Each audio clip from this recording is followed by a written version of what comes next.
दोस्तों, ईडब्ल्यूएस आरक्षण के ऊपर आए दिन कोई ना कोई विवाद होता ही रहता है और हम इसी विषय पे बात करने वाले हैं। आए दिन राजनीतिक पार्टियों के लोग इस मुद्दे को हवा देते रहते हैं। दरअसल ईडब्ल्यूएस आरक्षण पहले भारत में नहीं था। इसे संविधान में संशोधन करके उनके लिए लाया गया है जो जनरल कैटेगरी में आते हैं और आर्थिक रूप से कमजोर है। पर इस आरक्षण के लाभ के लिए कुछ मापदंड है, जैसे कि आपके परिवार की सालाना आय 8 लाख से कम होनी चाहिए। दूसरा, ग्रामीण क्षेत्रों में आपके पास 5 एकड़ से अधिक कृषि भूमि नहीं होनी चाहिए। आपके पास शहरी क्षेत्र में 200 वर्ग गज से अधिक की आवासीय संपत्ति नहीं होनी चाहिए। ईडब्ल्यूएस में जनरल कैटेगरी को 10% का आरक्षण मिलता है।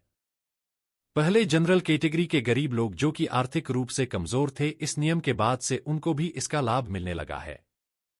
जैसे ही ईडब्ल्यूएस आरक्षण जारी हुआ, कुछ राजनीतिक दल इस पे सवाल उठाने लगे और इस फैसले को असंवैधानिक बताने लगे।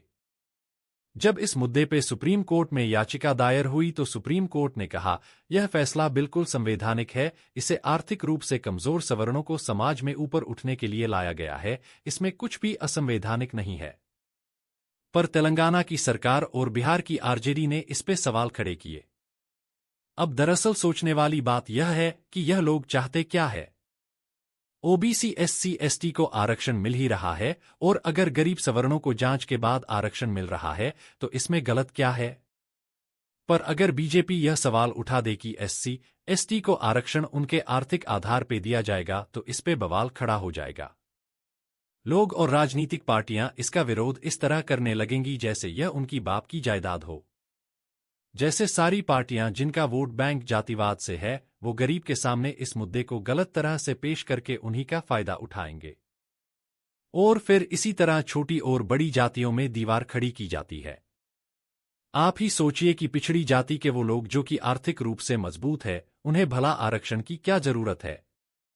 जब संविधान सभा में आरक्षण की बात कही गई थी तो डॉक्टर BR अम्बेडकर ने बोला था, उन्होंने कहा था कि धर्म के आधार पर आरक्षण नहीं होना चाहिए। उन्होंने कहा था कि आरक्षण आर्थिक आधार पर ही दिया जाना न्याय संगत है।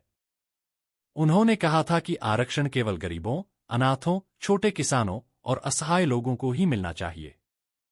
उन्होंने कहा था कि छुआछूत और गैरबराबरी दूर करने के लिए आरक्षण दिया गया था। BR अम्बेडकर को मानने वाले लोग इनका गुणगान सिर्फ उन मुद्दों पे करते हैं जिनमें उनका फायदा हो, पर जब उनको आरक्षण के ऊपर BR अम्बेडकर का बयान याद दिलाया जाता है तो उन्हें सांप सूंघ जाता है और फिर वो अपने ही आदरणीय गुरु BR अम्बेडकर से सहमत नहीं होते।